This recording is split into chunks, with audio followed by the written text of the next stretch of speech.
সারিকা দেবী, জানতে পারলে কিছু? সবকিছু। তাহলে বলে ফেলো, দেরি করে আর। ভাই, আমিও তো আছি। আচ্ছা, তাহলে আপনি শুরু করে দিন। আমিও শুরু করব। হ্যাঁ নিশ্চয়ই। হ্যাঁ, গুড। তবে এবার দেখো, এটা তো তোমরা তখন জেনেই গেছো যে এই মেয়েটাকে গলা টিপে মারা হয়েছে। এর গলার চিহ্নটা দেখে তো তোমরা বুঝতেই পেরেছো, তাই না? হ্যাঁ ডক্টর, আমরা জানি একে গলা টিপেই খুন করা হয়েছে। হ্যাঁ হ্যাঁ, ওর মৃত্যু গলা টেপার জন্যই হয়েছে। আর গলা কোনো বেল্ট দিয়ে টেপা হয়েছিল। সেটা কি করে জানা গেল? দেখো, এর গলার ওপর যে চিহ্নটা রয়েছে সেটা তো এই রকম চওড়া। আর মন দিয়ে দেখো, কোথাও কোথাও গাঢ় আছে আর কোথাও কোথাও হালকা। আর যদি কোনো দড়ির মতো কিছু দিয়ে করা হতো তাহলে এই চিহ্ন এত চওড়া হতো না, এই বেল্টের মতো। আর পুরো গলাটাতে একই ধরনের হতো, কোথাও হালকা আর কোথাও গভীর, এরকম নয়। এক্সিলেন্ট! কি অসম্ভব ইন্টেলিজেন্ট আপনারা, ডক্টর সালুখে। পরের জন্মে আমি ফরেনসিক এক্সপার্টই হব। আরে ভাই ফ্রেডি, তুমি পরের জন্মের কথা কেন বলছো? এই জন্মটাই তাকে সামনে নাও না। আরে পরের জন্মের কথা ভাবছে। হ্যাঁ, আমি কি যেন বলছিলাম? আরে আপনি ওই গলা বেল্ট বেল্ট গলা ওই হ্যাঁ, বেল্ট বেল্ট। দেখো, বেল্ট দিয়ে এইভাবে গলাটা চেপে ধরেছে। আর পরে একে পেছন থেকে মাথার পেছন দিকে কোনো ভারী জিনিস দিয়ে আঘাত করা হয়েছে। ডক্টর সালুখে, খুনি যদি একে গলা টিপেই মেরে থাকবে তাহলে পেছন থেকে মাথায় বাড়ি মারলো কেন? আরে ভাই, খুনি চাইনি যে কোনো ভাবেই হোক মেয়েটা যেন বেঁচে না যায়। কখন মারা গিয়েছিল? রাতে 12টা থেকে 2টোর মধ্যে। রাত 12টা থেকে 2টো? এত রাতে এই মেয়েটা কি করছিল? স্যার, হতে পারে যে এ কোনো কল সেন্টারে কাজ করে, নাইট শিফটে। তাছাড়াও এর আইডেন্টিটি তো আমরা জানতে পারিনি। না না, এরকম মনে হচ্ছে না যে ও কল সেন্টার থেকে আসছিল। মেয়েটার জামা কাপড় দেখে মনে হচ্ছে হয়তো কোনো পার্টির থেকে আসছিল। আর বাড়ি ফেরার ঠিক সময়। ঠিক, সারিক একদম ঠিক কথা বলছে। এ কোনো পার্টিতেই গেছিল, কারণ এর পেট থেকে আমরা মেক্সিকান ফুডের পার্টিকেলস পেয়েছি আর কফি। মেক্সিকান হ্যাঁ, খাবার? এসব আমি দেখাচ্ছি, এসব। এই দেখো, এইগুলো আমরা টেস্ট করেছি আর এর দ্বারাই জানতে পেরেছি ওই যে ফুড ছিল সেটা মেক্সিকান ফুড ছিল। কি কি খেয়ে থাকতে পারে এই মেয়েটা? অ্যাভোকাডো, টমেটো, পেঁয়াজ, চিপস। আর ও হয়তো কফিও খেয়েছিল, কারণ আমরা ভেজিটেবল অয়েল আর কর্নেরও অংশ পেয়েছি। আর একটা সবচেয়ে বড় কথা, এর খাবারের মধ্যে আমরা নাইট্রোজেনের ট্রেসেসও পেয়েছি। অদ্ভুত ব্যাপার, খাবারে নাইট্রোজেন! হ্যাঁ ফ্রেডি, আজকাল ট্রেনটাই এইরকম পড়েছে। সবাই আজকাল এই ধরনের সায়েন্টিফিক খাবারই খাচ্ছে। হ্যাঁ, তো এই মেয়েটা এমন একটা রেস্টুরেন্টে খাবার খেয়েছিল যেখানে সায়েন্টিফিক ভাবে মেক্সিকান খাবার বানানো হয়, যা শরীরের পক্ষে খুবই ভালো। এমন রেস্টুরেন্ট তো শহরে খুব বেশি থাকার কথা নয়।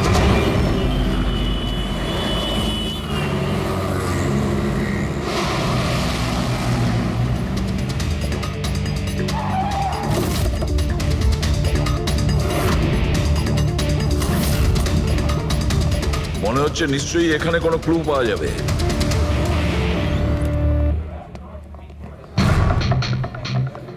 আসুন স্যার, এখানে বসুন।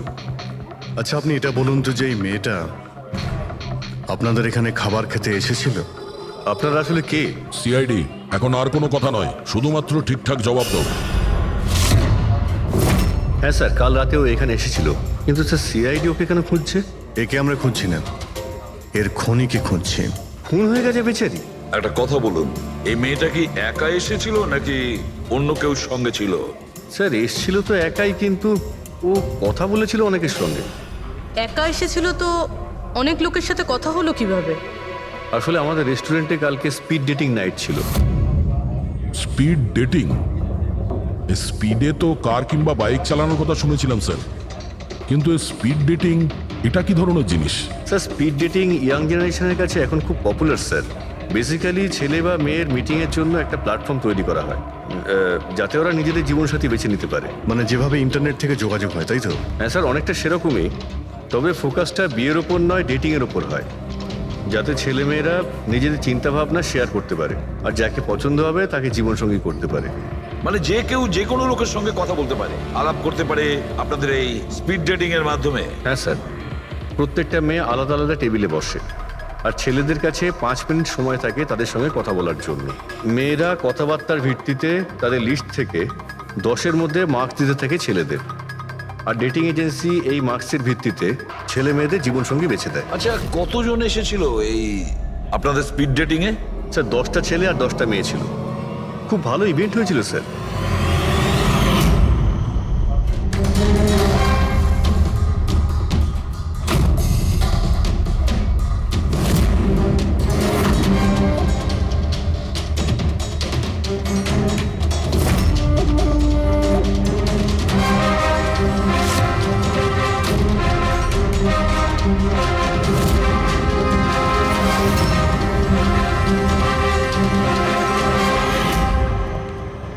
আর শুনুন, এই মেয়েটার সঙ্গে যত লোক এই আপনাদের স্পিড ডেটিং ফেয়ারে এসেছিল সবার ডিটেলস চাই আমাদের।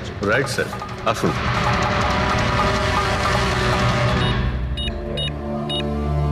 স্যার এই হলো এই ম্যাডামের ডিটেলস। মিস মালা বিরমানি, অ্যাড্রেসটা হলো A/231B ইউক্যালিপ 1111, ফোন নাম্বার 6528119991। এই সব কিছু ডিটেলস চাই আমাদের। আচ্ছা, ওই মেয়েটা কালকে মেক্সিকান খাবারের সঙ্গে কফিও খেয়েছিল কি? না স্যার, কফি তো পাওয়াই যায় না আমাদের রেস্টুরেন্টে। আপনাদের এই রেস্টুরেন্টে কফি পাওয়া যায় না? না স্যার। আচ্ছা আচ্ছা, আপনি এর প্রিন্ট আউটটা নিয়ে আসুন। আনছি স্যার। হতে পারে এই মালা এখান থেকে কোনো ছেলের সঙ্গে বাইরে গিয়েছিল কফি খেতে, খাওয়া দাওয়ার পরে, আর তখনইও খুন হয়ে যায়। কি? এটা কিভাবে সম্ভব? না, আচ্ছা ঠিক আছে, থ্যাংক ইউ। এত বড় একটা মিথ্যে! ওই মেয়েটার নাম ভুল আছে, ওই মেয়েটার অ্যাড্রেসটাও ভুল। আমি এটা ভেবে পাচ্ছি না যে কারো লাইফ পার্টনার খুঁজতে গিয়ে সবকিছু এত ভুল কেন হতে পারে ওই মেয়েটা ফ্রড। যাই হোক না কেন, ওকে তো শনাক্ত করতেই হবে। লাশের কাছে না মোবাইল ছিল আর না পার্স। স্যার ওই মেয়েটা মারা গেছে 48 ঘন্টা হলো। ওর বাড়ির লোক কিংবা চেনাশোনা কেউ নিশ্চয়ই কোথাও রিপোর্ট লিখিয়েছে। পুরো বিয়েটা চেক করছে, আমরা জেনে যাবো। গোরেগাঁও পুলিশ স্টেশন মালা নামের কোনো মেয়ের মিসিং কেস ফাইল করা হয়েছে?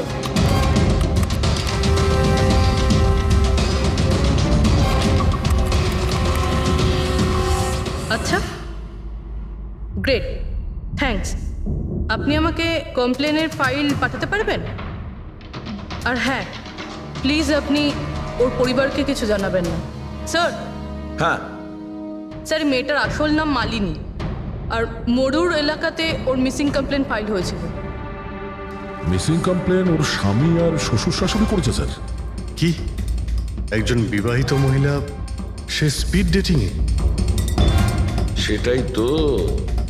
আর সেটাও আবার কোনো নকল নাম দিয়ে। হ্যাঁ বলুন। সিআইডি।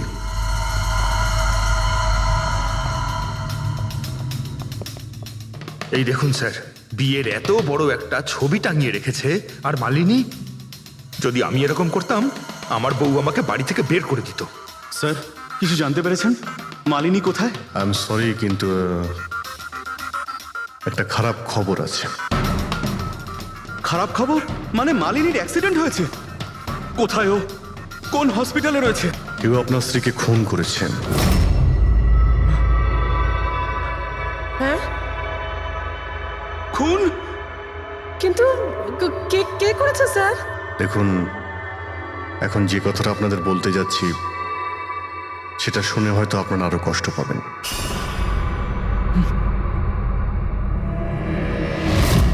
Speed dating? সেটা আবার কি স্যার? এটা এমন একটা প্রোগ্রাম যেখানে ছেলে মেয়েদের দেখা হয় তাদের জীবন সঙ্গী বেছে নেওয়ার জন্য। আর মৃত্যুর রাতে মালিনী এরকমই প্রোগ্রামে গিয়েছিল। আমার পোড়া কপাল, আমার ছেলে ঘরে থাকতে ও আরেক জীবন সঙ্গী খুঁজতে চলে গেল। ব্যাস, এটাই তো বাকি ছিল। বংশের নাকে ঝমা ঘষা দিয়েছে ও। স্যার, মনে হচ্ছে আপনাদের কিছু একটা ভুল হচ্ছে। আমাদের বিবাহিত লাইফ তো খুব ভালোই চলছিল, তাহলে ও নতুন পার্টনারের কিসের প্রয়োজন পড়লো? আফসোস এটাই যে এই প্রশ্নের উত্তর দেওয়ার জন্য মালিনী এখন বেঁচে নেই। সেই জন্য এর উত্তর এখন তো আপনাকেই দিতে হবে। বলতে পারেন আমরা খুব সাধারণ একটা পরিবার, ছিলাম অন্য জায়গায়। কিছুদিনই হয়েছে আমরা এখানে এসে থাকছি। আপনার অ্যারেঞ্জ ম্যারেজ ছিল নাকি love marriage? Sir, arrange marriage ছিল। গত বছরই মালিনীর মেডিকেল এক্সাম শেষ হওয়ার পরেই আমরা দুজনে বিয়ে করে নিই। কোনো ঝগড়া বা কিছু? স্যার, না স্যার, তেমন তো আমাদের মধ্যে কোনো ঝগড়া হয়নি। এর জন্য তো আরও চিন্তা হচ্ছে যে ও স্পিড ডেটিংয়ে যেতে গেল কেন। আচ্ছা, আপনি এটা বলুন যে রাতে মালিনীর খুন হয়েছিল আপনি কোথায় ছিলেন? স্যার, আমি আমার অফিসে কাজ করছিলাম। সেদিনকে অফিসে আমার অনেক কাজ ছিল, অনেক রাত পর্যন্ত আমি কাজ করেছি। কত রাত পর্যন্ত? এই ধরুন রাত 1:30 পর্যন্ত। আমি তো বাড়িতে ফিরে জানতে পারলাম যে মালিনী বাড়িতে ফেরেইনি। ওর সঙ্গে কারো কোনো শত্রুতা? না স্যার, কোনো শত্রুতা তো ছিল না। স্যার, আমার মনে হচ্ছে ওর গয়না লুট করার জন্য কেউ হয়তো এরকম। না, গয়না লুট করার জন্য খুন হয়নি, কারণ ওর ডায়মন্ড রিং আর দামি গাড়ি সবকিছুই ঠিকঠাক ছিল। তাহলে ওকে নিশ্চয়ই ওই স্পিড ডেটিং এর লোকই মেরে থাকবে। আমি তো আগে থেকেই জানতাম যে ওই মেয়েটা মোটেই ঠিক নয়। ঠিক নয় মানে? ও তো বাড়িতে পাই রাখতো না। ওর পায়ে ওই যে কি যেন বলে, হুইল ছিল, হুইল। রাত দিন দেখো বাড়ির বাইরেই টোটো করে বেড়াচ্ছে, আর যে কোনো অচেনা লোকের সঙ্গে বকবক করছে। আমরা যদি কখনো ওকে কিছু বলতে যাই, তেরা উত্তর দিত। একটু চুপ করো তো মা। আরে চুপ করবো কি রে, আমাকে বলতে দে তুই। আর ও যতক্ষণ বাড়িতে থাকতো একটা কুটো মেরে দেখতো না। যখনই দেখো তখনই ল্যাপটপ আর ক্যামেরার মধ্যে ডুবে থাকতো। ল্যাপটপ আর ক্যামেরা, ওগুলো আমরা দেখতে পারি?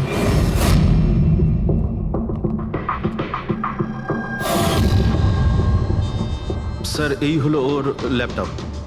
আর এই ক্যামেরাটা কোথায়? ক্যামেরা স্যার, আমার মনে হয় না যে মালিনী ওর স্বামীকে ঠকাচ্ছিল। ও অন্য কোনো উদ্দেশ্যেই ওখানে গিয়েছিল। উদ্দেশ্য কি ছিল সেটা এই ক্যামেরা ল্যাপটপ থেকে জানতে পারাই যাবে। স্যার,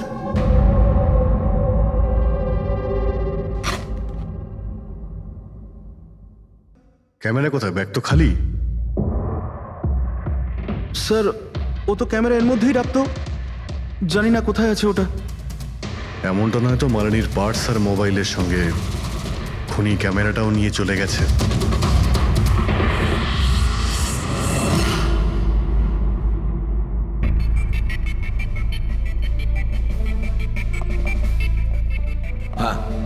স্যার, এই স্পিড ডেটিং এর কনসেপ্টটা তো বেশ ভালো, কিন্তু যদি সাবধান না থাকা হয় তো খুবই ক্ষতি হতে পারে। হ্যাঁ স্যার, এদের মধ্যে কেউ ক্রিমিনালও হতে পারে। একদম ঠিক, কিন্তু এই সাবধানতাটা ইভেন্ট ম্যানেজারের এবং সমস্ত পার্টিসিপেন্টদের এটা বোঝা উচিত। স্যার, হ্যাঁ, এই সোহানের মিথ্যে কথা ধরা পড়ে গেছে স্যার। এ আমাদের বলেছিল পরশুদিন রাতে ও নিজের অফিসে কাজ করছিল রাত্রি 1:30 পর্যন্ত, কিন্তু ওর মোবাইল ডিটেলস অন্য গল্প বলছে।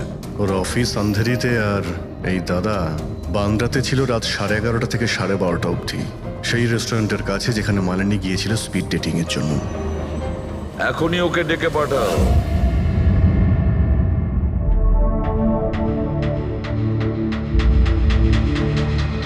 স্যার, আপনাদের মনে হয় কোথাও ভুল হচ্ছে। আর আমি আমার স্ত্রীকে কেন খুন করতে যাব? মাননী যখন মিথ্যে কথা কেন বললে? রাত 1:30টার সময় অফিসে ছিলে কি? স্যার, আমি তো স্যার, সত্যি এটাই যে তুমি মালিনীকে ওই রেস্টুরেন্টে দেখেছিলে ওই ছেলেদের সঙ্গে কথা বলতে। তুমি রাগে উন্মাদ হয়ে যাও আর সেই জন্য তুমি ওকে খুন করো। না না স্যার, আপনি যাই বলছেন তার মধ্যে অর্ধেক সত্যি অর্ধেক মিথ্যে। হ্যাঁ, আমি সেদিন রেস্টুরেন্টে গিয়েছিলাম, আমি ওখানে মালিনীকে দেখেছিও, কিন্তু কিন্তু আমি ওকে মারিনি স্যার। আর আর আপনাদেরকে আমি মিথ্যে কথা বলেছিলাম কারণ আপনারা যেন আমাকে না সন্দেহ করেন। তুমি মালিনীকে মারোনি, তাই তো? ঠিক আছে। আচ্ছা, 1 মিনিটের জন্য ভেবে নিলাম যে তুমি সত্যি কথা বলছো, যে তুমি মালিনীকে খুন করনি, কিন্তু সেই কথাটা বোঝাও আমাকে। এটা বলো, তুমি আগে থেকেই কি করে জানতে যে মালিনী ওই রাতে ব্যান্ড্রার ওই রেস্টুরেন্টে স্পিড ডেটিং ইভেন্টে পার্টিসিপেট করতে যাচ্ছে? স্যার, মালিনী কয়েকদিন ধরে কেমন ধরনের ব্যবহার করছিল জানো? না রাত না দিন যখনই মন চাইতো বাড়ি থেকে বাইরে বেরিয়ে যেত। যখনই আমি এই ব্যাপারে ওর সাথে কথা বলতে যেতাম তো তো তো অজুহাত দেওয়া শুরু করতো। তারপরে সেদিন রাতে আমার বন্ধুর মারফত আমি জানতে পারি যে ও ব্যান্ড্রার একটা রেস্টুরেন্টে বসে আছে।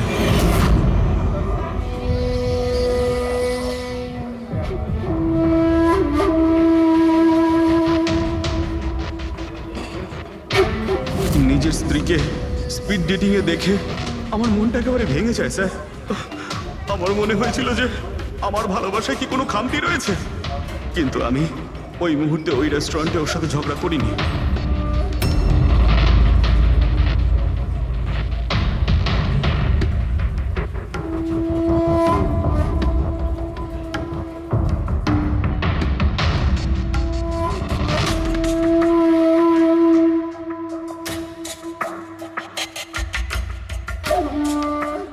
আর যখনই ও বাইরে চলে এসেছিল আমি কিছু বলার আগেই ও অটো অটো ধরে তাড়াতাড়ি চলে যায়।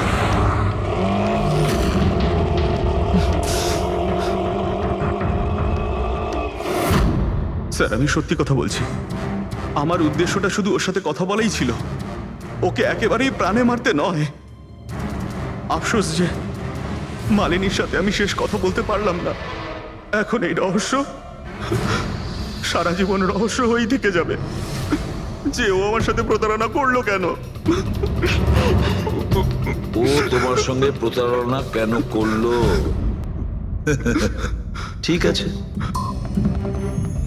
এবার আমি তোমাকে যেতে দিচ্ছি, কিন্তু এটা ভেবো না তুমি যে আমরা তোমাকে সন্দেহ করছি না। সেটা তো ততক্ষণই থাকবে যতক্ষণ না তুমি নির্দোষ প্রমাণিত হচ্ছ। বুঝেছো তুমি?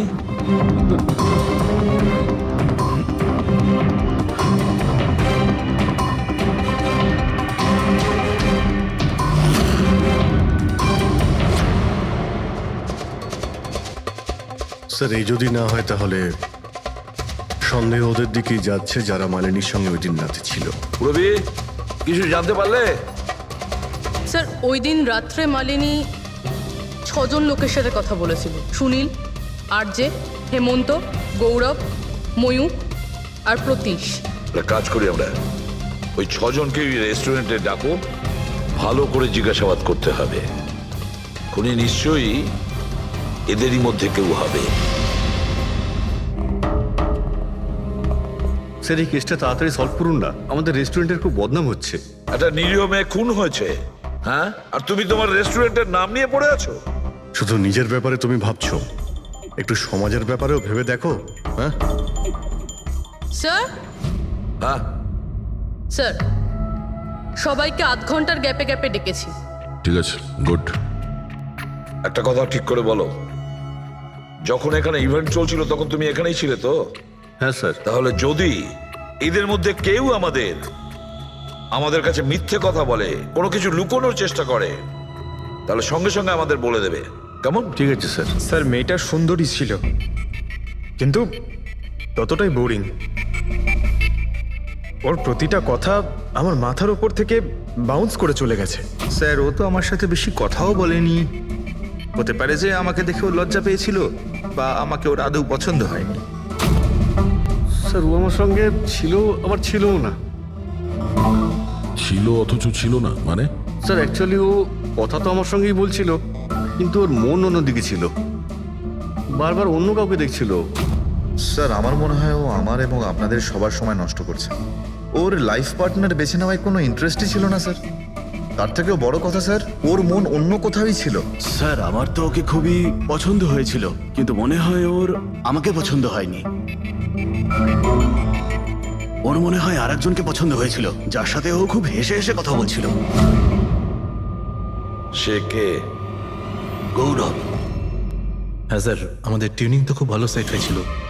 ইনফ্যাক্ট আমরা অনেক কথাই বলেছিলাম। কি কি কথা হয়েছিল মালিনীর সাথে?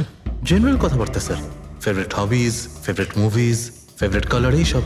ইনফ্যাক্ট ও এত বেশি নার্ভাস হয়ে পড়েছিল যে ওর জুসটাই আমার উপর ফেলে দিয়েছিল। তাহলে মিটিংয়ের পরে তোমাদের নাম্বার নিশ্চয়ই এক্সচেঞ্জ হয়েছিল? না স্যার, নাম্বার এক্সচেঞ্জ হয়নি। ও বলেছিল ইভেন্ট শেষ হওয়ার পর 8 ঘন্টার মধ্যে আমার সঙ্গে কফি শপে দেখা করবে। এর পেট থেকে আমরা মেক্সিকান ফুডের পার্টিকেলস পেয়েছি আর কফি। আচ্ছা, তার মানে গৌরব তুমি ওর সঙ্গে কফি শপে দেখা করো ইভেন্টের পরে? কোথায় স্যার, 2 ঘন্টা ওয়েট করেছিলাম কফি শপে, ও আসেইনি। সত্যি বলছো? স্যার মিথ্যে কেন বলবো? ঠিক আছে, আমাদের ওই কফি খাওয়াবে তো? শিওর স্যার, কখনো যাওয়া যাবে? কখনো কেন, এখনই চলো। যাই। বলুন স্যার, কোন কফি নেবেন? তবে এখানকার cold coffee with vanilla ice cream বেশ ফেমাস, আপনি বলে সেটা অর্ডার করতে পারি। আমার জন্য একটা cold coffee with ice cream. Coffee toffee তো খাওয়া হবে, আগে এটা বলো যে তোমরা ওই দিনকে ঠিক কোন জায়গাতে বসেছিলে? ওহ স্যার, আমরা ভেবেছিলাম আমরা কফি খেতে এসেছি, কিন্তু আপনি তো এখনো আপনার তদন্ত চালিয়ে যাচ্ছেন। তদন্ত শেষ হওয়ার পরে কফি খাওয়ার যে মজা সেটা এখন পাবো না। Hello sir. পরশু রাতে সিসিটিভি ফুটেজ আমরা দেখতে চাই ম্যানেজার বাবু। সরি, কিন্তু সিসিটিভি ক্যামেরা তো 1 মাস ধরে আউট অফ ওয়ার্কিং। আর ঠিকও করেননি। স্যার, বিজনেস একেবারে জিরো, ক্যাফেতে অলরেডি লোকসানই হচ্ছে। আমি ভাবলাম যে এর মধ্যে আবার নতুন করে আলাদা এক্সট্রা ফালতু খরচা করে কি লাভ। আচ্ছা, আপনি এই ছবিটা দেখুন। এই মেয়েটা কি এসেছিল পরশু রাতে? স্যার এক্স্যাক্টলি আমার ঠিক মনে তো পড়ছে না। ক্যাফেতে তো অনেক ধরনের লোকজনই আসে যায়। অনেক ধরনের লোকজনই এখানে আসে, তাও ক্যাফে চলছে না বলছেন? স্যার? আচ্ছা, এনার পরশু দিনের বিল আছে নিশ্চয়ই, দেখাবেন আপনি? হ্যাঁ স্যার।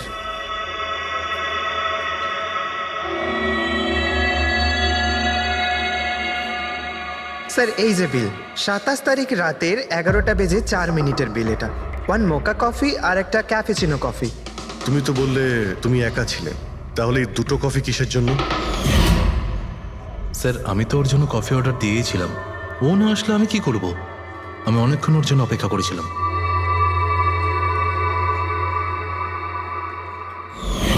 স্যার এবার তো খান আমার সঙ্গে কফি। খাবো, নিশ্চয়ই খাবো, কিন্তু কেসটা শেষ হওয়ার পর। ঠিক আছে স্যার, তাহলে আমি যাই এখন। তুমি যেতে পারো। Thank you very much. Most welcome. Sir, এই কেসটা তো আমার মাথার কল কবজা পুরো ঢিলা করে দিয়েছে। যদি মালিনী এখানে কফি নাই খেয়ে থাকে, তাহলে খেলো কোথায়?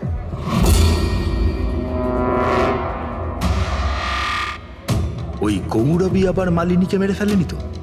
ও মালিনীকে এই কফি শপে ডেকেছিল কফি খেতে, সে যখন আসে না ও ভেঙে পড়ে, খুন করে দেয়। যে কোনো কিছু হতে পারে এই কেসে ফ্রেডি, যে কোনো কিছু হতে পারে। স্বামীও মারতে পারে, ওই ছেলেদের মধ্যে কেউ হতে পারে, বা কোনো তৃতীয় পার্টি। মনে আছে তোর ক্যামেরাটা উধাও? এমন কেউ যার ওই ক্যামেরাতে কোনো ছবি নিয়ে প্রবলেম আছে।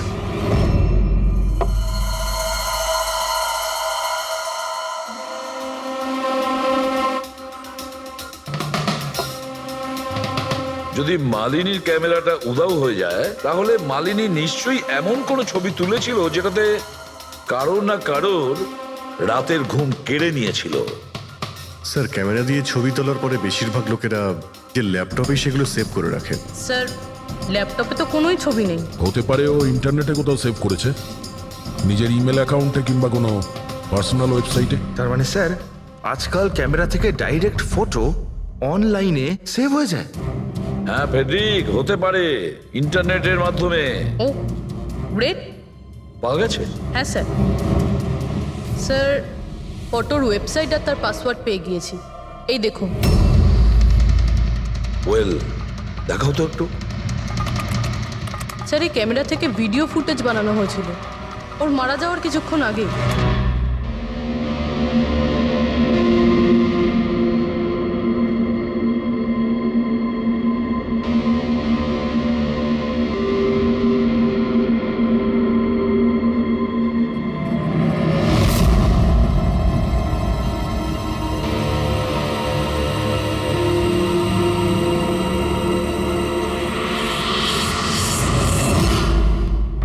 এই ফুটেজের জন্যই মালিনীর খুন হয়নি তো? হতে পারে, নিশ্চয়ই হতে পারে। মনে হচ্ছে এই মালিনী কারোর হয়ে স্পাইগিরি করছিল, কারোর মুখোশ খুলে দিতে চেয়েছিল, আর এই জন্যই ও খুন হয়ে যায়। এই মালিনীর সম্পর্কে আমরা এখনো ঠিক জায়গায় পৌঁছতে পারিনি স্যার। এতক্ষণ মনে হচ্ছিল যে ও স্পিড ডেটিং এর জন্য গেছে, তারপরে জানা গেল যে ও বিবাহিত, মেডিকেল প্রফেশনাল, আর এখন জানা যাচ্ছে ও কারোর ওপর গোয়েন্দাগিরি করছিল। আর ওই গোয়েন্দাগিরিটা কোনো মেডিকেল ফিল্ডের সঙ্গে কানেক্টেড হতে পারে, কারণ ফুটেজে দেখোনি চারিদিকে শুধু মেডিসিন সাজানো। স্যার, এই ফুটেজের মধ্যে একটা জায়গাতে একটা ছায়া দেখতে পাওয়া গেল না? খুনির হতে পারে। চেক করি চলো।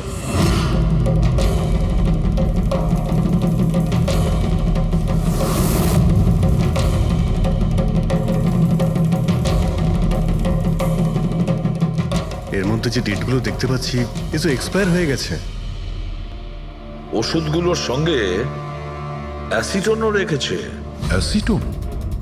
স্যার, এই কেমিক্যাল দিয়ে তো ওরা ওষুধের ওপর পুরনো এক্সপায়ারি ডেট উঠিয়ে দিয়ে নতুন ডেট দিতে পারে, আর সেটা ওরা বাজারে ছাড়তে পারে বিক্রির জন্য। কয়েকটা টাকার জন্য মানুষের জীবন নিয়ে এত বড় খেলা খেলছে। এটার খোঁজ নিতেই মালিনী ওখানে গিয়েছিল। হ্যাঁ স্যার, ওই খুনি মালিনীর ক্যামেরাটা তো চুরি করে নিয়েছিল, কিন্তু এটা জানতো না যে মালিনী মরার আগে পুরো ফুটেজটা ওয়েবসাইটে দিয়ে দিয়েছিল।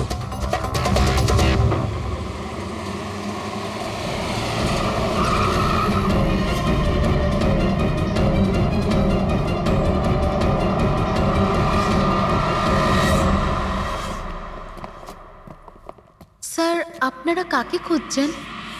আমরা সিআইডি থেকে।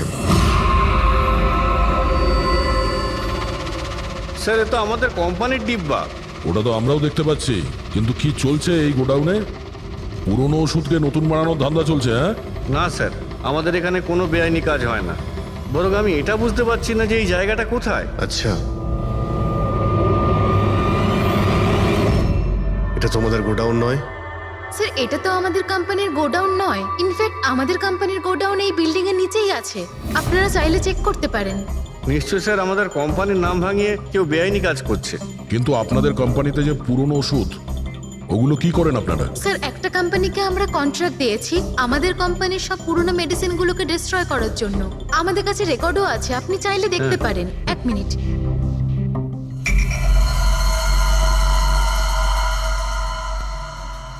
স্যার, এই দেখুন, এখানে কোম্পানির সমস্ত রেকর্ড মেনশন করা আছে। তো এদের কাছে তোমাদের কোম্পানির নতুন বক্সগুলো এলো কি করে? তার মানে পুরো ধান্দাটাই পুরনো ওষুধ নষ্ট করার কোম্পানিতে চলছে। কোম্পানির নাম হলো BTI, medical waste management company. এই কোম্পানিতে কার সঙ্গে কথাবার্তা হয় আপনাদের? স্যার, মিস্টার গৌরব কুমার। গৌরব কুমার? এই গৌরব কুমার? স্যার, ইনি মিস্টার গৌরব কুমার। হ্যাঁ স্যার, এই। কিন্তু আপনাদের কাছে এনার ফটো কিভাবে এলো? অনেক বড় ফ্যান আমি এর। দরজা সব লক চেঞ্জ হয়েছে কিনা? হ্যাঁ স্যার, এই নিন। তাড়াতাড়ি সবাই কাজ করো, অনেক কাজ পেন্ডিং রয়েছে। গো। কি ব্যাপার গৌরব, খুব রেগে আছো মনে হচ্ছে? স্যার, আপনারা এখানে? আমাকে ডাকতে পারতেন। ভাবলাম বারবার তোমায় কেন কষ্ট দেব, আমরাই চলে আসি। স্যার, এবারে আপনাদের কফি না খাইয়ে ছাড়ছি না। আচ্ছা, কখনো জেলের কফি খেয়েছো? জেলের কফি? হ্যাঁ, অভ্যেস করে নাও, কারণ বাকি জীবনটা তোমার ওখানেই কাটতে চলেছে। স্যার, আপনারা এখনো আমাকে সন্দেহ করেন? সন্দেহ করবো না তো কি করবো? হ্যাঁ, ফিগল্যাক্সি কোম্পানির পুরনো ওষুধগুলোকে নতুন করার ব্যবসা করছো তুমি। আপনি কি বলছেন স্যার? তোমার কোম্পানির গোডাউন দেখতে হবে আমাকে, চলো দেখাও। স্যার, আমার কোম্পানির গোডাউনের চাবি হারিয়ে গেছিল, এই দেখুন এইমাত্র ডুপ্লিকেট বানিয়ে আনলাম। আপনারা চাইলে আমার স্টাফেদের জিজ্ঞেস করুন। চাবি হারিয়ে গেছে? হ্যাঁ স্যার। এইভাবে কি করে হারিয়ে যেতে পারে? হ্যাঁ, জানি না স্যার। অ্যাকচুয়ালি ওই দিন যখন আমি স্পিড ডেটিংয়ে গেছিলাম তখন আমার কাছে চাবিটা ছিল। তারপর হারিয়ে গেল। যখন তুমি স্পিড ডেটিং এর জন্য গিয়েছিলে তখন চাবিটা নিজের সঙ্গে নিয়ে গিয়েছিলে? অ্যাকচুয়ালি স্যার, এই চাবিটা সবসময় আমি সঙ্গে রাখি। ফার্স্ট টাইম হলো এটা যে চাবি হারিয়ে গেল। এই মালিনী কি তাহলে চাবি চুরি করেছিল, তারপর ওখান থেকে সোজা বেরিয়ে এই গোডাউনে আসে ভিডিও করার জন্য? গৌরব, তুমি বলছিলে কি মালিনী তোমার উপরে জুস ফেলে দিয়েছিল? কি এক্স্যাক্টলি কি হয়েছিল? স্যার, অ্যাকচুয়ালি সেই রাতে হেই হাই। হাই। এর আগে আপনার কতগুলো গার্লফ্রেন্ড ছিল? গার্লফ্রেন্ড তো ছিল, ওর নাম ছিল খুশি। আচ্ছা, ব্যাপারটা এগোলো না কেন? অ্যাকচুয়ালি ওকে কেউ সিরিয়াসলি নিতই না। যখনই কাঁদতো সবাই বলতে এ তো খুশিতে কাঁদছে। আরে আপনার সেন্স অফ হিউমার তো, আরে আই এম সরি, আপনার শার্ট। ইটস ওকে, দোষটা আমারই। তারপরে চলে গেল। হয়তো চাবিটা সেই সময় হারিয়ে যায়।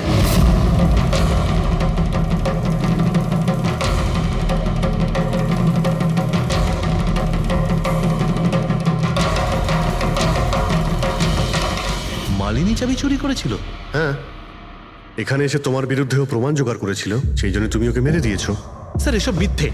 স্যার ওই দিন রেস্টুরেন্টের পর ওর সঙ্গে দেখাই হয়নি। চলো এই গোডাউনটা দেখাও যার চাবিটা হারিয়ে গেছিল। এখন তো নতুন চাবি এসে গেছে না, চলো।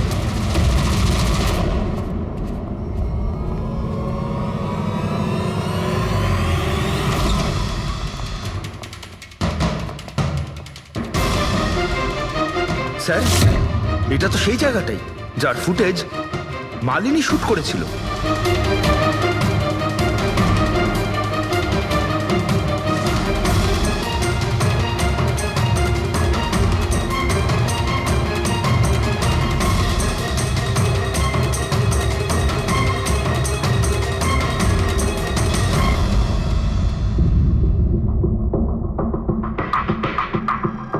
তার মানে এখানে পুরনো ওষুধগুলোকে নতুন বানানো হয়, হ্যাঁ? বাহ মিস্টার গৌরব, এইভাবে পুরনো ওষুধগুলোকে নষ্ট করছিলেন আপনি, হ্যাঁ? সবাই তোমাদের উপরে ভরসা করে ওষুধ কেনে, আর তোমরা তাদের বিষ বিক্রি করছো, বিষ। স্যার আমার কথা বিশ্বাস করুন, না আমি এরকম কোনো ওষুধের ব্যবসা করেছি, আর না আমি মালিনীকে খুন করেছি। মিথ্যে কথা বলছো তুমি। ওই রাতে রেস্টুরেন্ট থেকে তোমার কার্ড চুরি করে মালিনী এখানে আসে।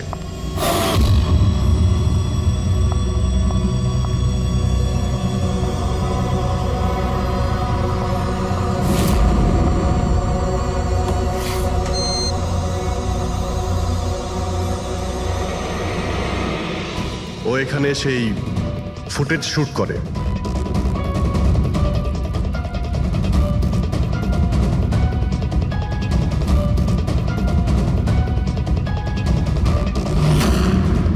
তারপরও কোনো কফি শপে যায় ইন্টারনেটের জন্য, যাতে ও ফটো আপলোড করতে পারে। এক্সকিউজ মি, ওয়াইফাই এর পাসওয়ার্ড? ঠিক আছে, থ্যাংক ইউ।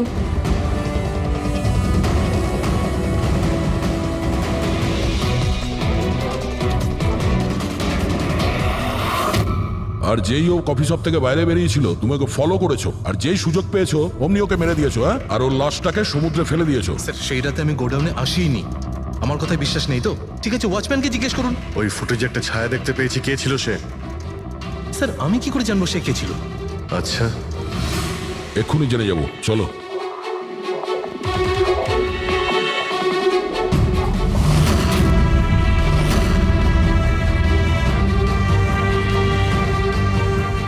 একটা কথা বলো, এই তোমাদের মালিক এই পরশু রাতে এখানে এসেছিল?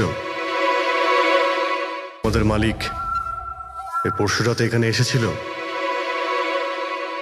না স্যার, এই সাহেব তো আসেননি সেদিন রাতে। আচ্ছা, এই মহিলা এ এসেছিল?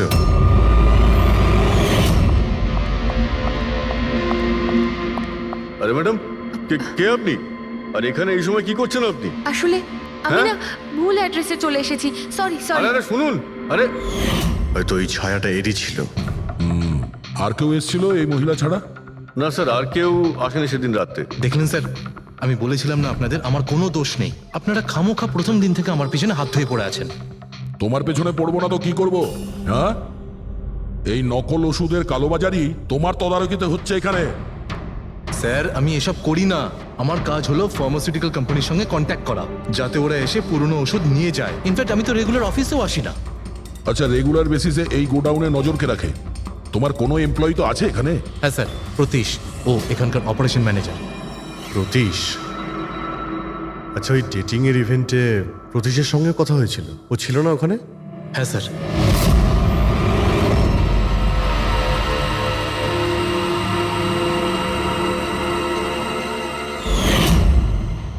আচ্ছা, এরকম নয় তো যে ওই প্রতীশ মালিনীকে দেখে নিয়েছে চাবি চুরি করতে আর ওকে ফলো করেছে। এই প্রতীশের সঙ্গে একটু দেখা করতে হবে।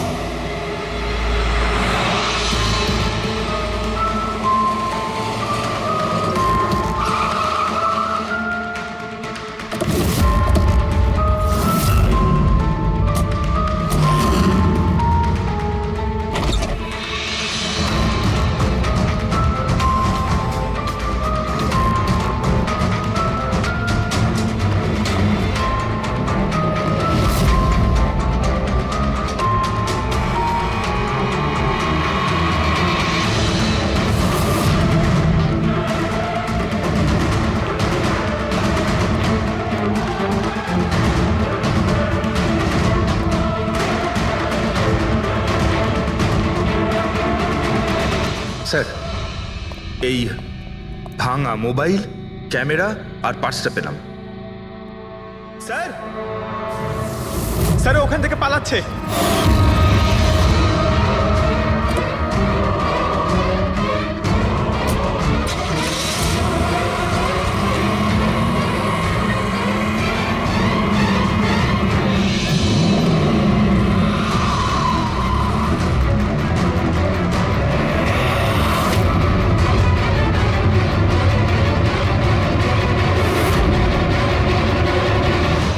দেখো, মিথ্যে কথা বলে আর কোনো লাভ নেই। সিআইডি সবকিছু জানতে পেরে গেছে। স্যার, ভুল করে ফেলেছি আমি। মালিনী সিবিটি হসপিটালে কাজ করত। ওষুধ রিয়াক্ট করা বন্ধ করে দিয়েছে তখন। দেখে কিছু পেশেন্টস মারাও যায়। তারপর ওর মাথায় জেদ চাপলো যে ও জেনেই ছাড়বে যে ওষুধ কাজ কেন করছে না। এর পেছনে কে আছে? মালিনী সন্দেহ হয়েছিল তোমার ওপরে আর তোমার কোম্পানির ওপরে। সেই কারণে ও গোয়েন্দাগিরি করতে ওখানে স্পিড ডেটিং এ পৌঁছেছিল, যেখানে তুমি আর এই গৌরব যাচ্ছিল। হ্যাঁ স্যার, কিন্তু আমি কি করতাম? আমি বাধ্য ছিলাম স্যার, অসহায় ছিলাম। আমার একটা অন্যায় লুকোনোর জন্য আমি আরেকটা অন্যায় করলাম। মেরে ফেলেছি মালিনীকে, আমি মেরে দিয়েছি ওকে আমি।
মোবাইল আর পার্স কেন চুরি করেছিলেন? যাতে আপনারা মনে করেন স্যার লুটপাটের চক্করে চুরি হয়ে গেছে। লুটপাট? কিন্তু ওর দামি ঘড়ি আর ডায়মন্ড রিং বের করতে ভুলে গিয়েছিলে।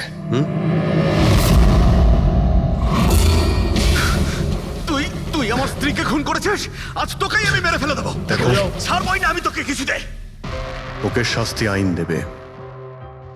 ও অবশ্যই মারা যাবে, কিন্তু তোমার হাতে নয়, ফাঁসির দড়িতে ঝুলে।